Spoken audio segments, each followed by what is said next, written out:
नमस्ते। चलिए आज एक बहुत ही गहरे आध्यात्मिक विषय को समझने की कोशिश करते हैं कि आत्मा की शुद्धि होती कैसे है। देखिए, एक प्राचीन ज्ञान इसका जवाब एक खास तरह के योग में देता है, जो शायद वैसा नहीं है जैसा हम आमतौर पर सोचते हैं। तो आज मिलकर इस रहस्य को खोलते हैं। हमारे आज के विश्लेषण की पूरी नींव बस इसी एक वाक्य पर टिकी है।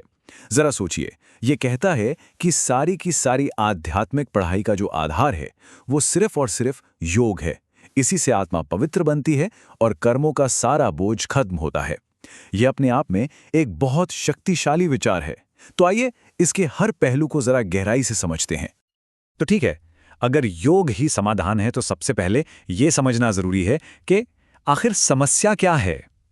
ये ज्ञान अपनी बात शुरू करता है आत्मा की आज की हालत से, उसकी वर्तमान स्थिति से।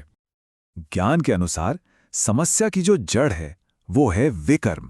इसे ऐसे समझ सकते हैं कि ये वो नकारात्मक कर्म है, एक तरह का आध्यात्मिक बोझ है जो आत्मा समय के साथ इकट्ठा करती जाती है, और यही सारी अशुद्धता और दुनिया में दुख का मूल कारण माने जाते हैं। तो आखिर ये आत्मा है क्या जिसकी हम सब बात कर रहे हैं? ये ज्ञान इसे शरीर से बिल्कुल अलग बताता है, एक अदृश्य, बहुत ही सूक्ष्म प्रकाश का बिंदु। कल्पना कीजिए एक सितारे की तरह जो भौहों के बीच में रहता है। मतलब आत्मा शरीर नहीं, बल्कि शरीर को चलाने वाली असली शक्ति, असली ऊर्जा है। अब ये एक बहुत ही प्रैक्टिकल सवाल है जो इसी ज्ञान के अंदर पूछा गया है। अगर ये रास्ता इतना साफ है तो फिर लोग इसे छोड़ क्यों देते हैं, वो भी कई कई साल के अभ्यास के बाद? आखिर क्या वजह है? और देखिए, इसके कुछ बहुत ही साफ कारण बताए गए हैं।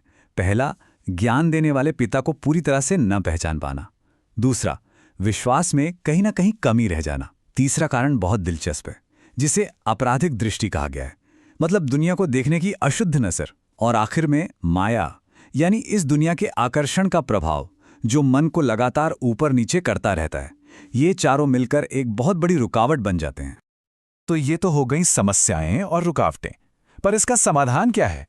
ये ज्ञान हमें एक ही जवाब की तरफ लेकर जाता है, और वो है योग। और यहीं पर एक बहुत बड़ा फर्क समझना जरूरी है। यहाँ योग का मतलब कोई शारीरिक कसरत या आसन बिल्कुल नहीं है। नहीं, ये एक पूरी तरह से मानसिक अभ्यास है जिसे याद की यात्रा कहा गया है। इसका मतलब है परमात्मा के साथ एक लगातार अटूट मानसिक कनेक्शन बनाए रखना। अच्छा, तो इस योग का सबसे मुख्य लक्ष्य क्या है? ज्ञान इस बारे में बहुत स्पष्ट है। काम यानी वासना पर पूरी तरह से विजय पाना। इसे ही सबसे बड़ा दुश्मन माना गया है, क्योंकि ये आत्मा की पवित्रता पर सीधा हमला करता है। तो अब सवाल ये उठता है कि ये ज्ञान, ये रास्ता आ कहाँ से रहा है? इसे दे कौन रहा है? और यहीं पर निराकार मार्गदर्शक का एक बहुत ही अनोखा कॉन्सेप्ट सामने आता है। ये कॉन्सेप्ट थोड़ा गहरा है, लेकिन बहुत जरूरी। यहाँ दो शब्द हैं, बाप और दादा। जैसा कि हम देख सकते हैं, दादा यानी ब्रह्मा के साकार शरीर को एक रथ की तरह बताया गया है, और बाप यानी निराकार परमात्मा शिव को उस रथ को चलाने वाला सारथी कहा गया है। इसका सीधा सा मतलब ये है कि निराकार परमात्मा एक साकार शरीर का आधार लेकर ये ज्ञान दे रहे हैं। मतलब एक अदृश्य शक्ति एक दृश्य माध्यम से बात कर रही है। और इस मार्गदर्शक की भूमिका सिर्फ सिखाने की नहीं है। उन्हें ज्ञान का सागर और पतित पावन कहा गया है, यानी वो जो अशुद्ध को भी शुद्ध कर दे। और ऐसा माना जाता है कि वो एक बहुत ही खास समय पर आते हैं, जिसे संगम युग कहते हैं, जब पुरानी दुनिया खत्म हो रही होती है और नई दुनिया की शुरुआत होने वाली होती है, ताकि एक नई पवित्र दुनिया की स्थापना कर सकें। तो इस सारी पढ़ाई, इस सारे योग का अंतिम लक्ष्य क्या है? यह हमें कहाँ ले जाता है? इसका जवाब है एक स्वर्णिम युग की ओर। ये स्लाइड दो बिल्कुल अलग दुनियाओं की तस्वीर दिखाती है। एक तरफ है कलयुग, जिसे आज की आसुरी, भ्रष्टाचारी और दुखों से भरी दुनिया कहा गया है, जहां अनगिनत धर्म है। और दूसरी तरफ है मंजिल, सतयुग, एक दैवीय दुनिया जहां श्रेष्ठाचार है, सुख ही सुख है और सिर्फ एक धर्म है। ये बदलाव सिर्फ बाहरी नहीं, बल्कि हर स्तर पर एक संपूर्ण परिवर्तन है। और यहाँ एक बहुत ही कमाल की बात बताई गई है। स्वर्णिम युग में सिर्फ आत्मा ही शुद्ध नहीं होती, बल्कि शरीर भी पूरी तरह से पवित्र होते हैं। और ऐसा क्यों होता है? क्योंकि प्रकृति के 5 तत्व भी अपनी सबसे शुद्ध, सबसे ओरिजिनल अवस्था में लौट आते हैं, जिसे सतो प्रधान कहते हैं। ये वाकई में एक टोटल ट्रांसफॉर्मेशन है। तो इन सब गहरी बातों का सार क्या है? इन्हें अपनी जिंदगी में, अपने अभ्यास में कैसे लाया जाए? चलिए इसके कुछ मुख्य बिंदुओं को देखते हैं। तो अमल करने के लिए 4 मुख्य बातें बताई गई हैं। पहली, इस ज्ञान का अध्ययन ऐसे करें जैसे स्वर्ग का देवता बनने की पढ़ाई कर रहे हैं। दूसरी, अपनी कोशिशों में कभी निराश ना हो, हिम्मत रखें। तीसरी, ये समझें कि ये दुनिया एक नाटक की तरह है और हर आत्मा का अपना एक फिक्स और अनोखा पाठ है।